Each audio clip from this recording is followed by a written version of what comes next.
So today we're going to be painting one of the Flesh Hound models. The big guy in the box, usually what you would class as like a sergeant, the leader of the pack. The guy that normally gets a slightly extra choice, or a better stat somewhere along the line. And we're going to be trying to get it up to around this kind of colour scheme, a higher tabletop kind of level. Not too difficult, but looks good. On a nice little frost base as well. So let's get started.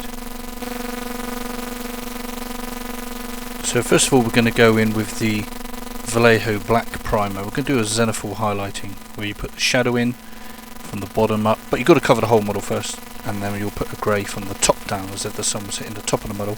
That helps us pick out the muscles, the musculature all around the body, gives us our shades which you can work up from. But first of all we're going to hit the whole model with this surface primer. Fantastic stuff, can't recommend it enough.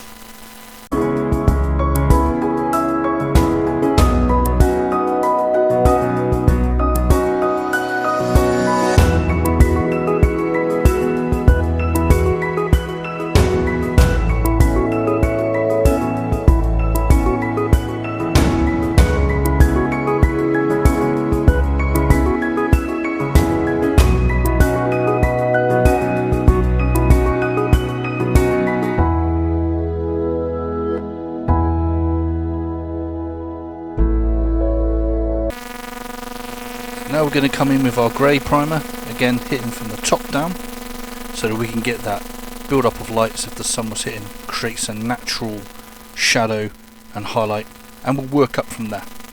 Let's have a see how that looks.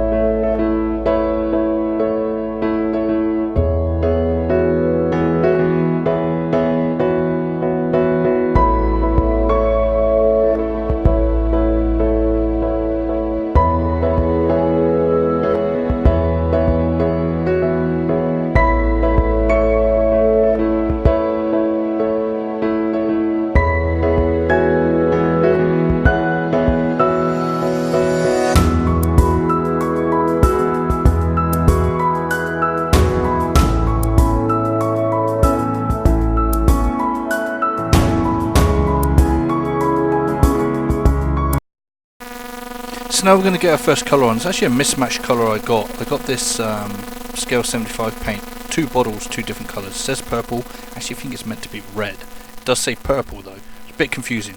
So as you see, one's red, one is purple. So we're going to use the purple because we've got it. We're going to do a very, very watered down colour, and we're just going to layer it up, hitting the top of the model coming down, and then we're going to go in and start building up those reds.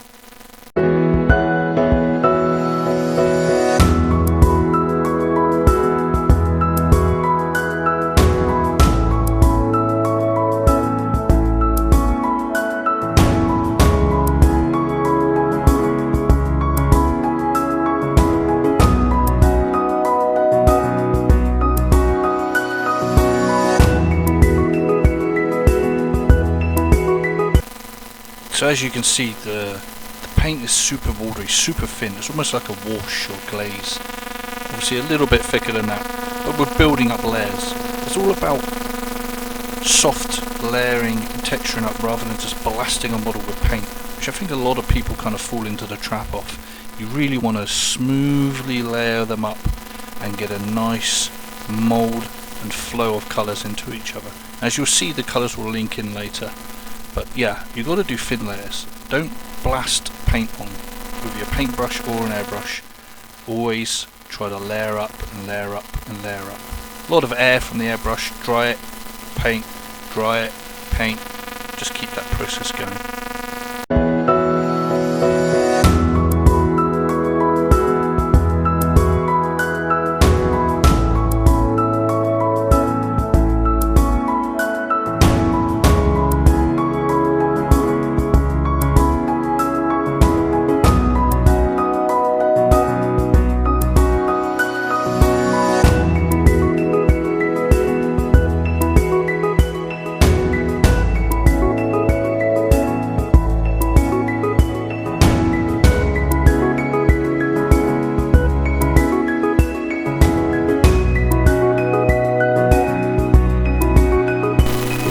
here we are now coming in with our shade colour, so to speak, our second two-tone for the body, this bluey green colour from the bottom up.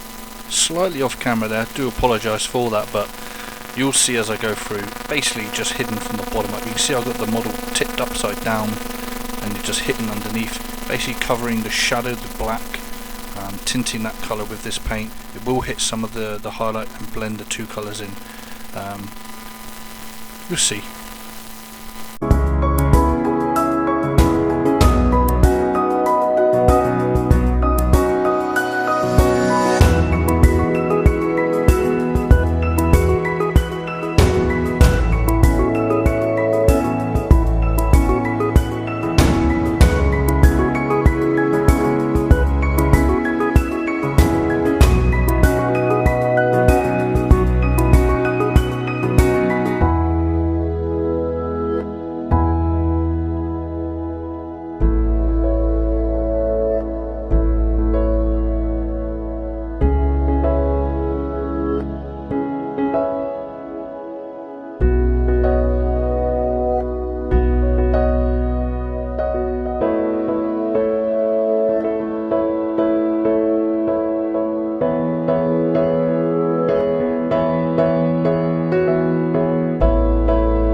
So now we're coming in with our red, and we're going to start building up from the top down again. So we're using that red colour.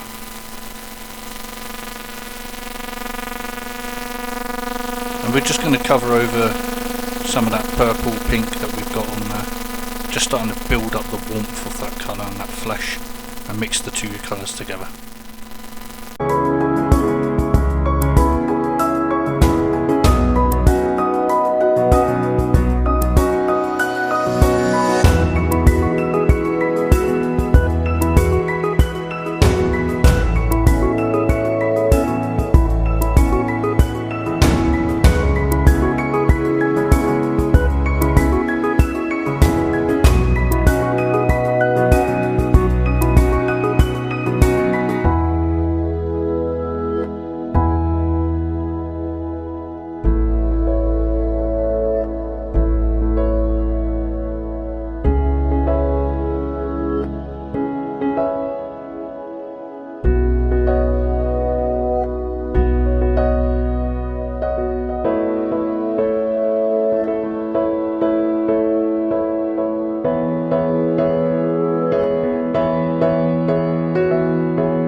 Now we're going to do, I like to use Vallejo transparent red. It's a fantastic colour for enriching other reds. If a red looks slightly dull, a little bit off colour, put some of this on. You don't necessarily have to thin it down either. It works quite well straight out the pot. You can water it down, sometimes I do, sometimes I don't. We're just playing here, and I've done this before many times with my reds, so I know what I'm doing with this colour. So let's get it down and you'll see the red start popping up and becoming very rich.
So now we're going to move on.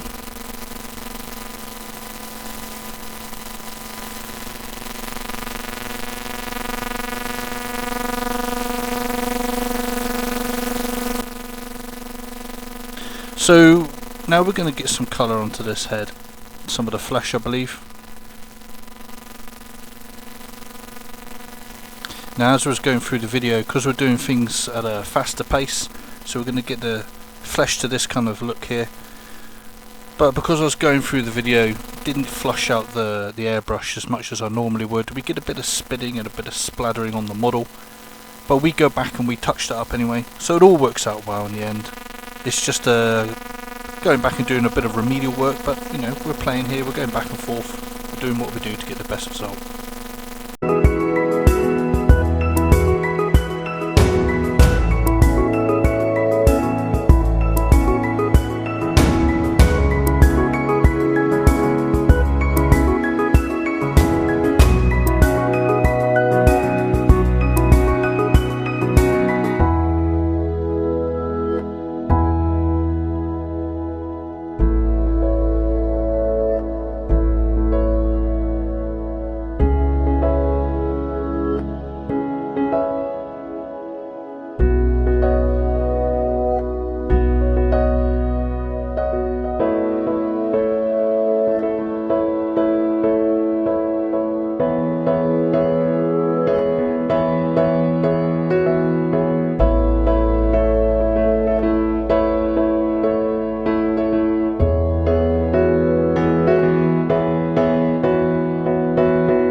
So what we're doing here is we're going to airbrush on a gloss varnish, a Vallejo gloss varnish. This gives it a nice glassy feel to it, so that the wash can flow over the model rather than just sticking to the pigment, the dry pigment of it's kind of a rougher surface. This will also allow us then to meld the colours together. It takes the edge off as well. When you put varnish on, you'll notice that it blends in the colours slightly, eases off the harder edges of the pigments, and when we put the wash on, it will blend in the flesh tones on the hips a little bit better and allow us to put a bit of protection on the model as well, which is quite nice. And we're also going to paint the mouth now as well whilst it dries. It dries pretty quick, to be fair, so you don't have to wait around, but we're going to put some purples into the mouth and build it up to our very lighty grey purple with a slight stipple effect, which you'll notice I do with the brush. Very thin paint, and we're just going to kind of stipple and paint it on rather than just paint like you're painting a wall. It's going to be kind of very thin and playing with the pigment. You'll see what I do with the brush and kind of get the idea.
So now we're going to start using this Vallejo ink. It's a very strong ink. And we're just going to get a bit of colour into the mouth. You can always add some water if it gets too strong in the mouth. Thin it out and then wash it around a little bit. Just to blend some of the colours together and give a bit of depth to the back of the mouth. You find the colour I put in on the walls and the sides of the mouth needed it a little bit something extra. It was a little bit one-dimensional, so I'm adding in a bit of this ink in there.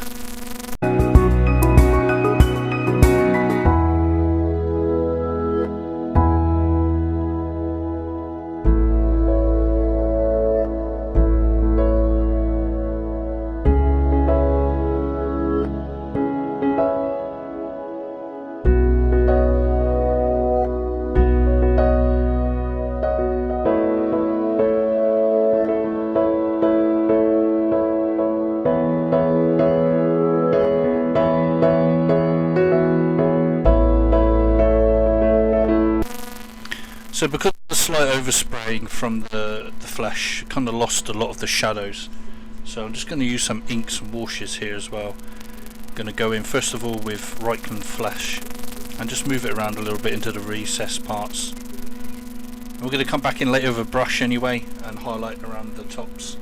And then we're going to use a Tamiya Smoke. It's kind of like a floor varnish. I think they've probably got a massive markup from it because it seems like a floor varnish, but a coloured floor varnish type material. It's one of those materials that once it dries it can brush off and rub off quite badly, so I would tend to suggest sealing it with a varnish again after it dries. But we're just going to get this in to get some depth and a bit of shading into this so it's not so one-dimensional, and then later on we'll build up with a paintbrush to get the highlights.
So now we're going to use this, it's kind of a greeny blue, beautiful colour. It's my favourite wash by GW, and we're going to use it just to blend the colours together.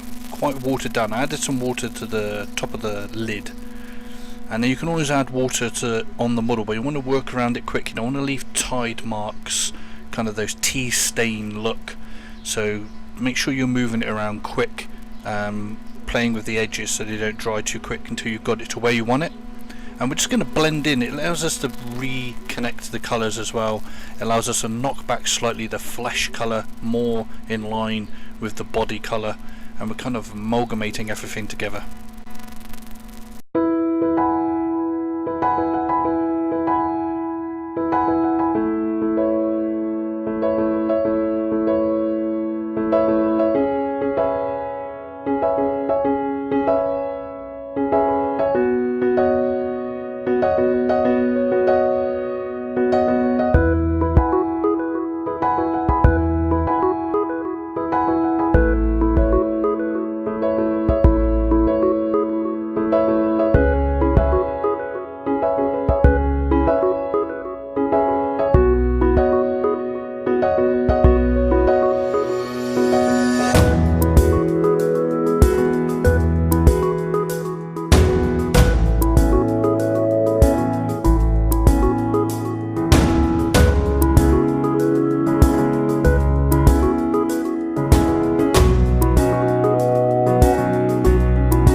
I did miss the back off this flesh on around this neck, so we've just gone back in with this Reichland flesh just to get in behind, because you don't want to get it from every angle, because as the model moves around or someone picks it up and looks at it, they're going to rotate it, and you want to make sure that you don't miss too many of the different angles for the colours. You know, don't cut corners, so to speak. And we're doing what we do, we're playing with the colours anyway, so sometimes we miss things, but we can go back and we can fix it. It's easily done. So we just whacked in a bit of shade or in around the back of the neck.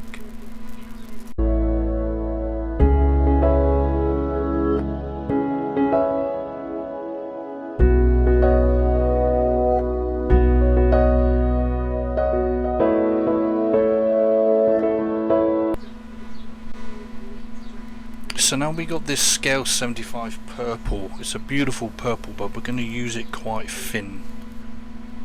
We're not going to go in heavy with this colour. Again, very watered down, so it's more like a wash and a glaze. And we're going to start hitting this fur plume, this mane on the back of this model. We're going to do it so that we don't completely lose some of the colours from the reds and that in there. We're going to build up the colour though. We're going to let it dry and we're going to build it up, we're going to let it dry and we're going to build it up. And again, to blend into the flesh and the colours there.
So now we're getting some colours down on this rock surround, and we're doing it very thin watered down colour again, and we're going to mix in some browns, some greens, some really light greys. We're going to go back into the browns and greens with very thin colours and layer it back up again to give a more realistic rock look. Now a lot of this rock may be covered in snow at a later date, but you don't want to skip these kind of stages now, just in case it's kind of the parts that do show out are going to be looking a little bit odd. So we're going to go around now, and you watch how I just basically have a very thin watered down colour, and we're kind of glazing and kissing it, getting over some greys first and then adding in the whites. Not what were whites, it's almost like edge highlighting, but if you see what I do in a bit, it's not hard edge highlighting, it's a very thin, and it's going around the edges but also blending slightly off the edges. You'll see.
So here we're kind of giving it a really light over wash, and then we're pillaring it back off with the brush where it's built up too much, and we're going to keep doing that, go around the model, and then we're going to bring in the edges again later, and we're going to bring in the greens and browns as we go. You'll see.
So this is where as well you can really see we're just stippling in the colours, reapplying them, layering them up. And this is, you can see this is taking me 6, 7, 8, if not pushing 10 minutes just to paint the rocks, and it's worth that little bit of extra effort. Don't cut corners on certain parts of the model. It's not all about the actual beast itself, it's all about everything that comes with the model, from top to bottom, no matter what it is. Going the extra yard will make a difference for the model and the end finished product, so it's worth really going the extra bit. We've got the skull in there to paint as well. We'll come in and just do some painting on that, and this is going to be a 2-part video, so make sure you catch the second part. We've still got a couple more minutes left here for just painting and getting this looking as good as we want, top notch.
So now we're going to get some colour on the skulls, just so we can get them done, because we want to get it glued, like I showed the model just now. I want to get it glued to the base. We've got frost bases we've kind of made, so we want to get this done. And I think we go and start off with some old wood, and then we're going to build it up to a white kind of ivory as we go through the different colour transitions on the skull. So there's 2 skulls on this bottom, and we're just going to start putting the colours in, and then we'll slowly highlight the ridges of the skulls and that as we go.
So we've highlighted the skulls up, so you get the ridges, you get the teeth, and now it's about ready to glue onto the base, so I don't have to handle it, because handling it and rubbing off around that tail, the spikes on the tail, we'll get some snow and whatnot on there as well. We just look where we're going to place the model on the base. We'll get that glued up and then we'll carry on painting. We'll get the snow, we'll get it all finished and wrap up.